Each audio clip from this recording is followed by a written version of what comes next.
इस वक्त की बड़ी खबर जम्मू कश्मीर से। जम्मू कश्मीर को फिर से मिल सकता है रियासत का दर्जा। वज़ीर-ए-आज़म कर सकते हैं 24 तारीख को मीटिंग में ऐलान। काफी अहम खबर, जम्मू कश्मीर को फिर से रियासत का दर्जा मिल सकता है। 24 जून को मीटिंग में ऐलान कर सकते हैं वज़ीर-ए-आज़म। जम्मू कश्मीर से किए गए वादों को वफा कर सकते हैं वज़ीर-ए-आज़म। 24 जून को सभी सियासी जमातों से वज़ीर-ए-आज़म का खिताब होगा। रियासत के लिए खुसूसी हैसियत की बहाली नहीं होगी। हमारे नुमाइंदे शब्बीर इस वक्त हमारे साथ जुड़ चुके हैं। शब्बीर, जम्मू कश्मीर को फिर से रियासत का दर्जा मिल सकता है। हेलो हेलो जी शब्बीर, शब्बीर आप तक हमारी आवाज पहुंच पा रही है? हेलो, एक मिनट। हेलो। तो नाज़रीन, आपको बता दें कि जम्मू कश्मीर को फिर से रियासत का दर्जा मिल सकता है। 24 जून को मीटिंग होनी है, ऑल पार्टी मीटिंग होने जा रही है, जिसकी सदारत वज़ीर-ए-आज़म नरेंद्र मोदी करेंगे। जम्मू कश्मीर के तमाम सियासी पार्टी के लीडरान जो है उनको इनवाइट इस मीटिंग में शिरकत के लिए मदऊ किया गया है। वहीं इस मीटिंग में ऐलान हो सकता है कि जम्मू कश्मीर को फिर से रियासत का दर्जा मिल जाए। इलेक्शन के हवाले से भी कहा जा रहा है कि इस मीटिंग में अहम ऐलान हो सकता है। और आपको बता दें कि इसी सिलसिले में तमाम तर जम्मू कश्मीर की सियासी पार्टियों ने भी मीटिंगों का दौर जारी रखा हुआ है। हमारे नुमाइंदे शब्बीर हमारे साथ जुड़ चुके हैं। शब्बीर, तो ये माना जा रहा है कि 24 जून को काफी बड़ा ऐलान हो सकता है, जम्मू कश्मीर को रियासत का दर्जा फिर से मिल सकता है।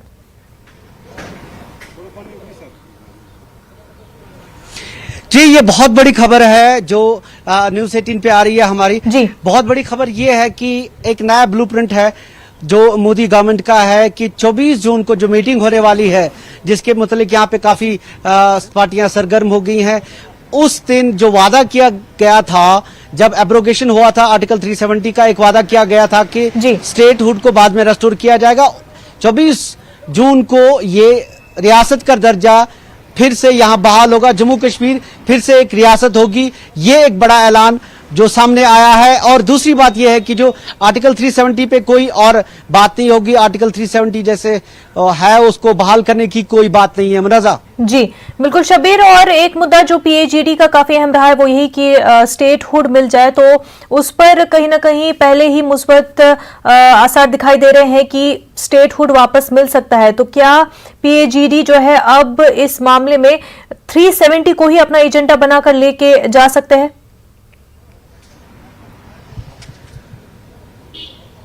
देखिए मुनज़्ज़ा, ये एक बड़ी बात है। यहाँ पे मीटिंगों का दौर जारी है। आपने देखा पीडीपी ने अभी कहा कि जो फाइनल फैसला मीटिंग में जाने का या नहीं जाने का वो बाद में फैसला आएगा, उसको इख्तियार दिया गया है। जो पार्टी सदर महबूबा मुफ्ती है वही फैसला करेंगी कि क्या करना है। आज उनकी मीटिंग थी। यहाँ पे नेशनल कॉन्फ्रेंस की मीटिंग अभी जारी है। कल भी कहा, अभी नासिर असलम वानी जो इनके सूबाई सदर है, उन्होंने कहा कि कल भी ये मीटिंगों का दौर चलेगा। और फिर मंगल को पीएजीडी की एक मीटिंग है। पीएजीडी के लिए ये मुश्किल होगा इसलिए क्योंकि उन्होंने बेसलाइन जो बनाई थी, जो बुनियादी मुद्दा उनका था वो ये था कि जो 370 दफा 370 है उसको बहाल किया जाए। इसलिए इनके लिए ये मुश्किल होगा। लेकिन अब ये देखना आगे बाकी होगा कि जब ये मीटिंग होगी ये किस तरह से वहां जाएंगे, क्या मुश्तरका तौर पे जाएंगे या ये अलग अलग, जिस तरह इनको दावत मिली है अलग अलग लीडरों के तौर, अलग अलग पार्टियों के तौर, उस सूरत में वहां पे जाएंगी। महबूबा मुफ्ती के बारे में अभी ये कहा जा रहा है, हालांकि उन्होंने खुद तस्दीक नहीं की, लेकिन ये कहा जा रहा है कि वो नहीं जाएंगी और पीएजीडी के नुमाइंदे के तौर पे डॉक्टर फारूक अब्दुल्ला को वहां भेजा जाएगा। ऐसी सूरत में जब ये एक बड़ी ब्रेकिंग खबर आ रही है कि उस दिन वज़ीर-ए-आज़म की तरफ से ये ऐलान किया जाएगा कि यहाँ पे रियासत का दर्जा बहाल हो गया जम्मू कश्मीर को, तो ये एक बहुत मुस्बत खबर है। लेकिन आगे इन पार्टियों के लिए जो यहाँ की मेन स्ट्रीम जमातें हैं, क्योंकि ये 35A को लेकर नौकरियों को यहाँ पे कश्मीरियों के लिए ही, जम्मू कश्मीर के लोगों के लिए ही महदूद करने को लेकर बातें कर रहे हैं, 370 की बातें कर रहे हैं। तो आगे उस पर किस तरह की पेशरफ्त होगी वो देखना बाकी होगा। वहीं जो खबर सामने आ रही है कि डीलिमिटेशन के प्रोसेस के बाद ही रियासत का दर्जा बहाल किया जाएगा, तो क्या वो पीएजीडी को मंजूर होगा?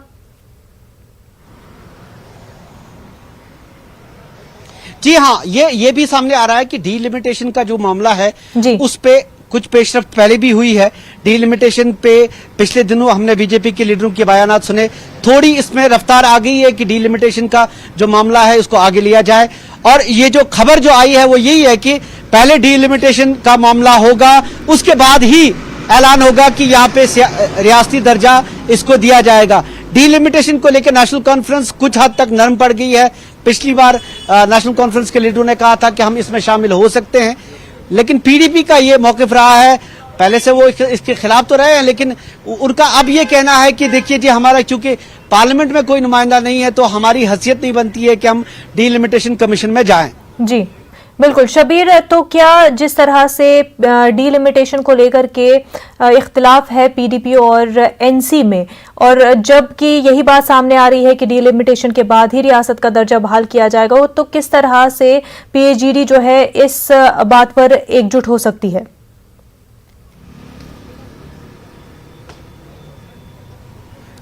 देखिए मुन्नज़ा, डीलिमिटेशन का जहां तक ताल्लुक है उसमें कुछ चीजें ये है कि कुछ पार्टियां यहाँ पे खास तौर पे नेशनल कॉन्फ्रेंस इसको अदालत में भी ले चुकी है।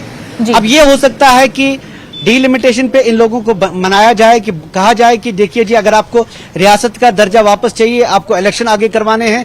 क्योंकि बीजेपी का भी ये मौकिफ रहा है कि जब तक डीलिमिटेशन नहीं होती उससे पहले इलेक्शंस नहीं हो सकते, पहले भी ये बात हुई है। तो यहाँ की जो मेन स्ट्रीम जमातें हैं वो चाहेंगी कि इंतखाबात हों, तो उस सूरत में इनको मनाया जा सकता है। एक इसमें बैकग्राउंड वर्क हुआ है, मैंने आपको सुबह भी बताया कि इसमें पर्दे के पीछे से जो काम हो रहा था वो पहले ही हुआ है। ऐसा नहीं है कि मरकजी हुकूमत ने सीधे सीधे अचानक ही ऐलान कर दिया और ये लोग तैयार हो गए।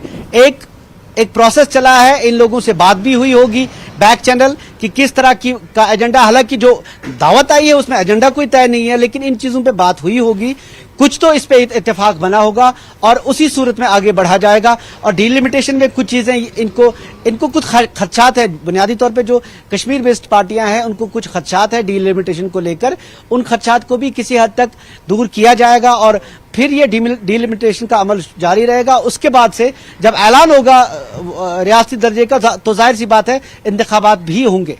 जी बिल्कुल शबीर, और वहीं जहां पर 46 सीट्स कश्मीर के लिए है तो 37 सीट्स जम्मू की, वहीं पर डीलिमिटेशन जो है इस रेशो को, इस नंबर को बराबर करने की बात सामने आ रही थी, जो कि जम्मू के जो सियासी लीडरान है वो उसका खैर मकदम करते हैं, लेकिन कश्मीर में जो सियासी लीडरान सरगर्म है उनको वो मंजूर नहीं है।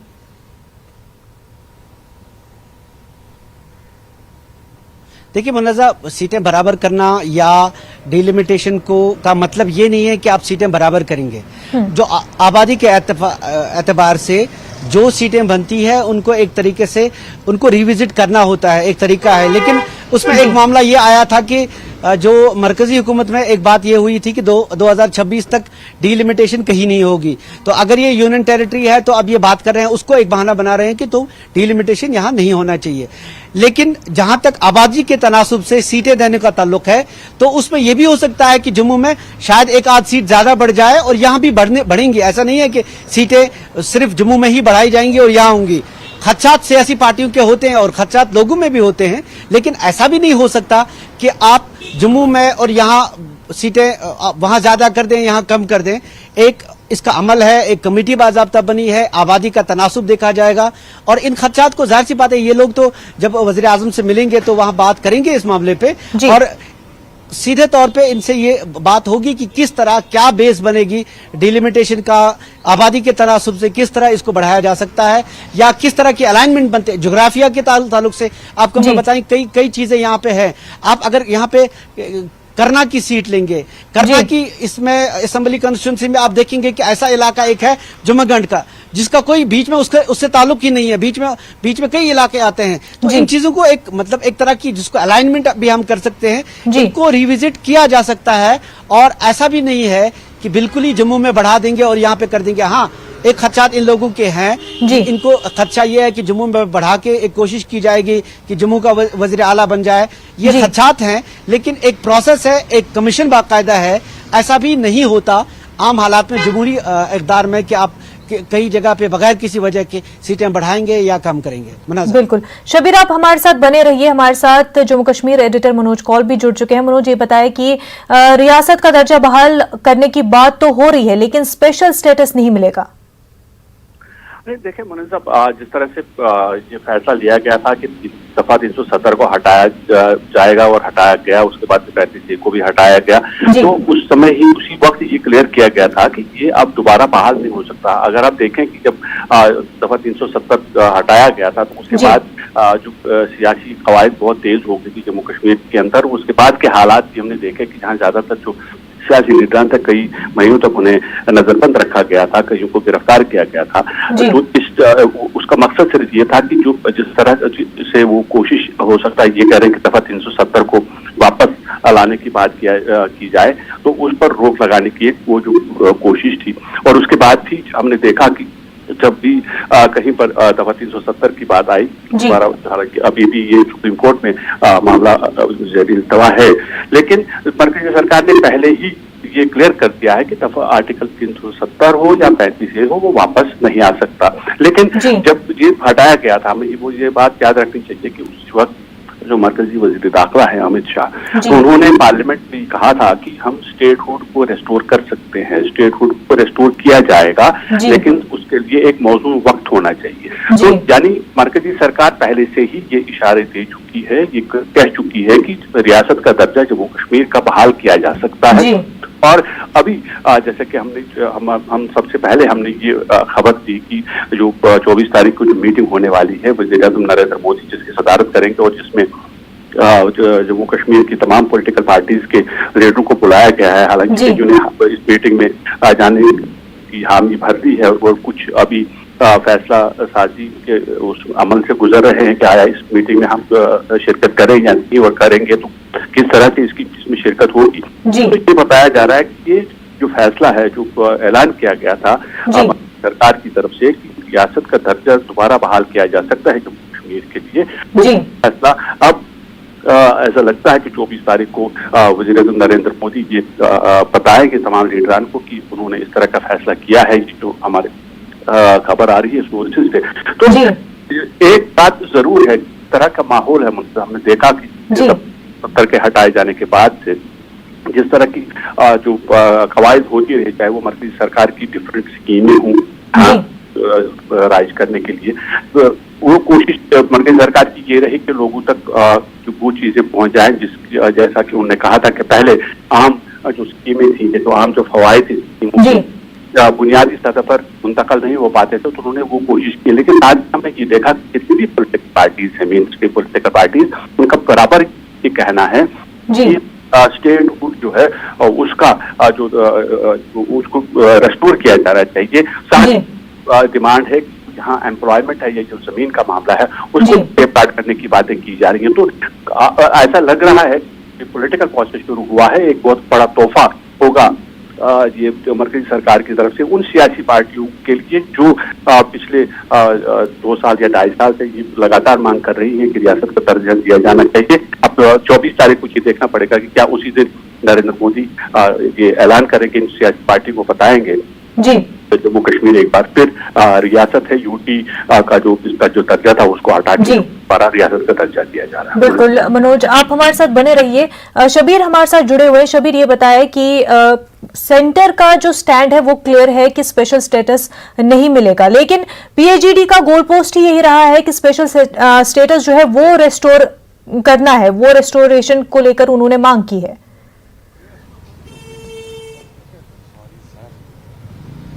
देखिए, हाँ, ये पीएचईडी के लिए बहुत मुश्किल होगा, क्योंकि जहां तक रियासती दर्जा बहाल करने की बात है तो ये बीजेपी का पहले से एजेंडा रहा है। जैसे मनोज जी बता रहे थे कि जो वज़ीर दाखिला है उस वक्त के अमित शाह ने, उन्होंने उसी वक्त ऐलान किया था कि हम मौजूद वक्त पे यहाँ पे रियासत का दर्जा बहाल कर लेंगे। ये रही उनकी बात। अब पीएचईडी जब बनी तो उनका बुनियादी जो फॉर्मूला यही था, बुनियादी जो उनकी बात यही थी कि 370 को बहाल किया जाए, 370 और 35A को बहाल किया जाए, यानी नौकरियों को मोटे तौर पे हम कहेंगे कि नौकरियों को, यहाँ के स्टेट सब्जेक्ट्स को बहाल रखा जाए और 370 के तहत जो एक अमल होता था वो बहाल किया जाए। 370 पे पहले ही बीजेपी क्लियर कर चुकी है कि ये अब इसकी मौत हो चुकी है, ये वापस नहीं आ सकता और इसी के इशारे मिल रहे हैं कि इस पे शायद कोई बात वो करना नहीं चाहेंगे। हाँ, एक चीज जो हमें कुछ जराए से मालूम हुई है, पिछली बार जब बीजेपी के कुछ लीडर दिल्ली गए थे तो हमें एक टॉप सोर्सेज से पता चला है कि एक ऐसा अमल हो सकता है जिससे यहाँ की नौकरियों को और स्टेट सब्जेक्ट को किसी हद तक एक ये रास्ता निकाल के, जैसे शिमला में हिमाचल प्रदेश में एक तरीका है कि वहाँ के जो स्टेट सब्जेक्ट्स हैं उन्हीं को उनकी नौकरियां उनको दी जाती है या जमीनों पे इन्हीं की ये रहेगी, मिल्कियत रहेगी। इस तरह का कोई तरीका आगे निकाला जा सकता है, लेकिन बुनियादी तौर पे ये बड़ी खबर है कि स्टेटहुड बहाल किया जाएगा 24 तारीख को। इसके बारे में ये एक शर्त है कि डिलिमिटेशन अमल में ये जो पार्टियां हैं जो रूठी हुई है, अभी कमीशन से दूर रही हैं, इनको शामिल किया जाए, क्योंकि अगर डिलिमिटेशन होती है उसके बाद से स्टेटहुड और फिर इंतखाबात करने हैं तो एक इंतखाबी अमल भी शुरू होगा और जमहूरियत की जो बहाली यहाँ पे है जिसके लिए जरूरी चीजें हैं ये इंतखाबात करना, क्योंकि मरकज भी नहीं चाहेगी कि बहुत देर तक यहाँ पे एक मरकजी हुकूमत रहे, क्योंकि अगर आप यहाँ पे ऐलान करते हैं कि ये जो रियासत बन गई तो जाहिर सी बात है इंतखाबात कराना जरूरी हो जाएगा। लेकिन स्टेटहुड के अलावा जो बात की जा रही है, कुछ जराए से हमें मालूम पड़ी है 370 पे बात कर ही नहीं सकती क्योंकि बहुत हसास मामला है। 35A का नाम बिल्कुल नहीं होगा, लेकिन एक तरह की जिस तरह हमारी शुमाल मशरिकी रियासतों में और हिमाचल प्रदेश में एक तरह का अमल है, कुछ चीजें ऐसी हैं जिनको महफूज कर लिया गया है मकामी आबादी के लिए, शायद उस तरह का कुछ आगे अमल यहाँ पे भी होगा। मुन्नज़ा। बिल्कुल शबीर, और इस वक्त हमारे साथ हमारे नुमाइंदे शैलेंद्र वांगू भी जुड़ चुके हैं। शैलेंद्र, डेवलपमेंट की बात हुई थी, लेकिन उल्टा जो हमने देखा पिछले साल में कि जम्मू कश्मीर को काफी लॉसेस इकोनॉमिकली देखने पड़े और इंडस्ट्रीज को जो पुश होने की बात सामने आती थी लेकिन वो भी नहीं मिला। अब स्टेटहुड जो मिल जाए तो उसके बाद नए कश्मीर के लिए क्या कुछ नया रोड मैप होगा? देखिए मुन्नज़ा, जाहिर तौर पर ये एक बड़ा कदम होगा। हालांकि इस तरह की खबरें आ रही हैं कि प्रधानमंत्री मोदी जो बैठक करने वाले हैं 24 जून को, इसमें कश्मीर के नेताओं को और जम्मू कश्मीर के लीडर्स को इसमें करीब 14 ऐसे लीडर्स हैं जिनको बुलाया गया है, जिसके आसपास ये आंकड़ा बता रहा हूं मैं आपको।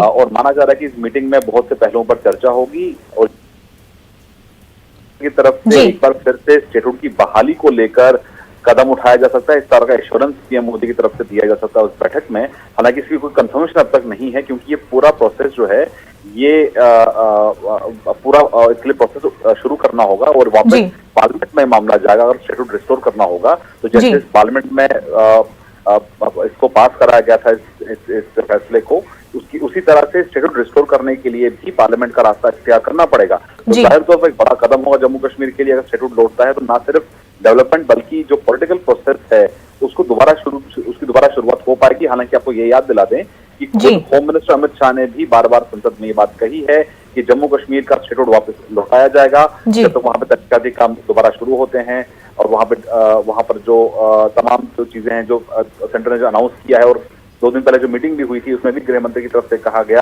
कि स्टेट गवर्नमेंट की तरफ से 90% से ज्यादा जो स्कीम्स हैं उनको इम्प्लीमेंट कर दिया गया है और वैक्सीनेशन को लेकर भी तारीफ की गई थी। तो जाहिर तौर पर वादी में, जम्मू कश्मीर में और लद्दाख की अगर हम बात करें तो वापस उसको धीरे धीरे पटरी पर लाने के लिए, वापस पॉलिटिकल प्रोसेस शुरू करने के लिए, एक चुनी हुई सरकार शुरू करने के लिए एक शुरुआत हो सकती है। हालांकि इस पे अभी कुछ अनाउंस नहीं किया गया, लेकिन ये माना जा रहा है कि ये मीटिंग बहुत अहम होने वाली है 24 जून को।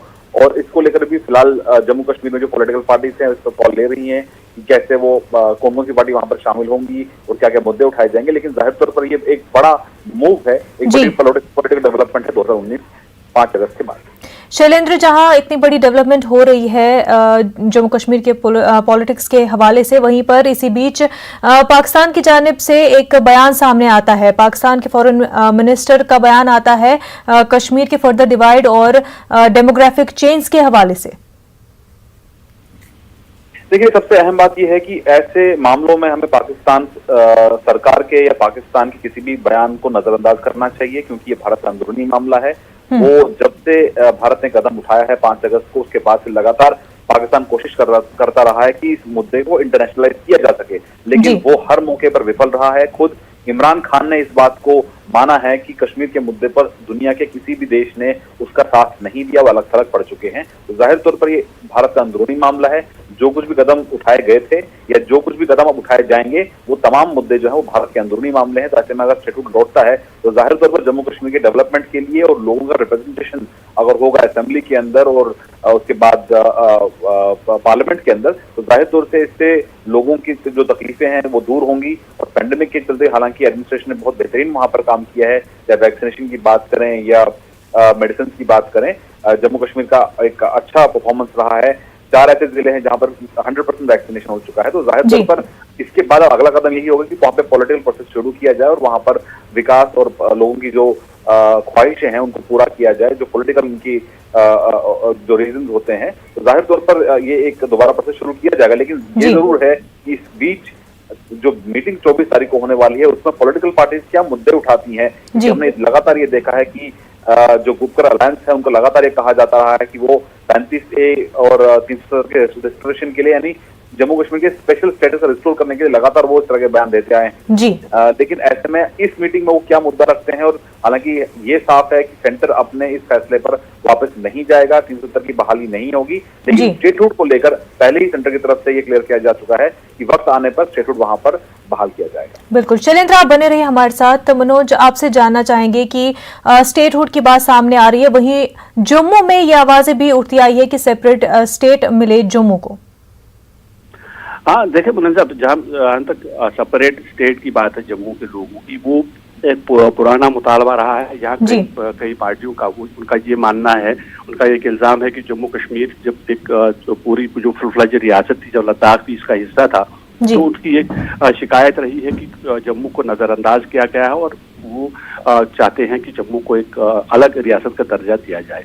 लेकिन हमने रिसेंटली अभी जब एक इस बारे में यहाँ जो मेन पॉलिटिकल पार्टीज हैं, खास तौर पर बीजेपी हो, कांग्रेस हो या बाकी दीगर पार्टियां हों, उनका ये मानना है कि वो जो डिमांड है वो जायज नहीं है, क्योंकि जम्मू कश्मीर जो जिसका पहले जम्मू कश्मीर लद्दाख 3 खित्तों पर ये रियासत, ये 3 खित्तों की रियासत थी। अब उसके बाद जब 370 हटाया गया और उसको बाइफरकेट किया गया, लद्दाख को अलग ड्यूटी का दर्जा दिया गया और जम्मू कश्मीर को अलग ड्यूटी का दर्जा दिया गया विद लेजिस्लेचर।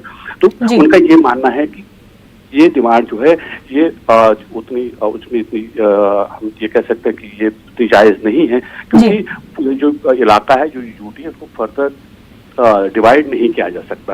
लेकिन ये जरूर है कि जिस तरह की बातें चल रही हैं, जैसा कि हमारे सभी साथी अभी बता रहे थे कि जो स्टेटहुड का जो मामला है, स्टेटहुड चाहे वो जम्मू के पॉलिटिशियंस हो या फिर कश्मीर रीजन के पॉलिटिशियंस हो, उनका ये मुतालबा लगातार रहा है कि स्टेटहुड दोबारा रिस्टोर किया जाना चाहिए। और जिस तरह की ये सियासी जो हम ये कह सकते हैं सियासी पहल जो मरकजी सरकार ने की है पिछले 2-2.5 साल के बाद, हमने देखा कि पहली बार इस तरह की कोई मीटिंग हो रही है जहाँ जम्मू कश्मीर के सियासतदानों को बुलाया गया है, लीडरान को बुलाया गया है और खुद वजीर आजम नरेंद्र मोदी उस मीटिंग की सदारत करेंगे। तो ये एक अच्छी शुरुआत कही जा सकती है। अगर स्टेटहुड जो रिस्टोर किया जाता है, तो स्टेटहुड रिस्टोर किए जाने के साथ ही एक जहाँ पर इंतखाबात का सिलसिला भी जो शुरू हो जाएगा, जैसा कि पहले ही प्रोसेस चल रहा है, जैसे कि पहले जिक्र कर रहे थे, जो डिलिमिटेशन का प्रोसेस है वो ऑलरेडी चल रहा है। हालांकि उसमें कुछ पार्टियों ने फिलहाल जो कश्मीर सेंट्रिक पार्टीज हैं, खासतौर पर नेशनल कॉन्फ्रेंस, उन्होंने पहले ये कहा था कि वो इस कमीशन का हिस्सा नहीं बनेगी। बाद में ये इशारे भी मिले थे कि वो इसमें शिरकत कर सकते हैं। यानी वो जो डिलिमिटेशन कमीशन का जो कामकाज है उससे ये शुरुआत हो गई थी कि जो पॉलिटिकल पार्टीज हैं जम्मू कश्मीर की, उनको ऑन बोर्ड लिया जाए और यहाँ की पॉलिटिकल प्रोसेस पिछले 2-2.5 साल से बिल्कुल बंद है, उसको दोबारा रिवाइव किया जाए। तो अभी चाहे वो डिलिमिटेशन कमीशन की बात हो या फिर खासतौर पर ये जो मीटिंग बुलाई गई है वज़ीर आज़म नरेंद्र मोदी की तरफ से, तो इसको एक अच्छी शुरुआत, बिल्कुल अच्छी शुरुआत जम्मू कश्मीर की पॉलिटिक्स के हिसाब से। और अब जिस तरह से खबर सामने आ रही है कि रियासत का दर्जा बहाल हो सकता है, लेकिन स्पेशल स्टेटस मिलने के इम्कान नहीं। बेहद शुक्रिया मनोज कौल आपका हमारे साथ जुड़ने के लिए, साथ ही साथ शबीर आपका भी बेहद शुक्रिया, शैलेंद्र वांगू शुक्रिया आपका। नाज़रीन, इस वक्त एक बड़ी खबर सामने आ रही है। शिवसेना रुकन असेंबली प्रताप सरनायक ने वज़ीर आला उद्धव ठाकरे को खत लिखा है। बीजेपी से दोबारा रिश्ते जोड़ने की बात कही गई है। कांग्रेस और एनसीपी शिवसेना लीडरों और कारकुनों को तोड़ रही है। प्रताप सरनायक का इल्जाम है कि बीजेपी के साथ इत्तेहाद होता है तो शिवसेना का फायदा होगा। काफी अहम खबर महाराष्ट्र से आपको बता रहे हैं। हमारे नुमाइंदे अमित हमारे साथ जुड़ चुके हैं। अमित, ये बताएं कि प्रताप नायक ने खत लिखा है और जिसमें वो चाहते हैं कि बीजेपी के साथ इत्तेहाद हो तो फायदा शिवसेना का होगा।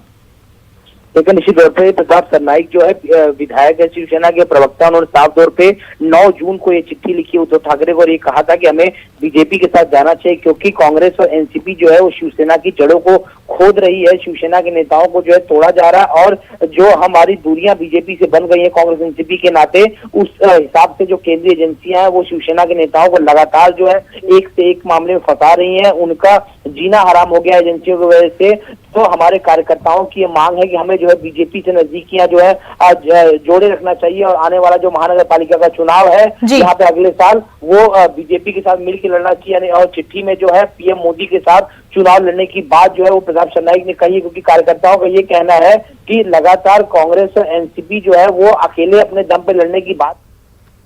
बिल्कुल अमित, शिवसेना की जानिब से ही आवाज अब उठ रही है कि शिवसेना बीजेपी के साथ इत्तेहाद करे। बेहद शुक्रिया आपका। नाज़रीन, बुलेटिन में इतना ही। आदाब।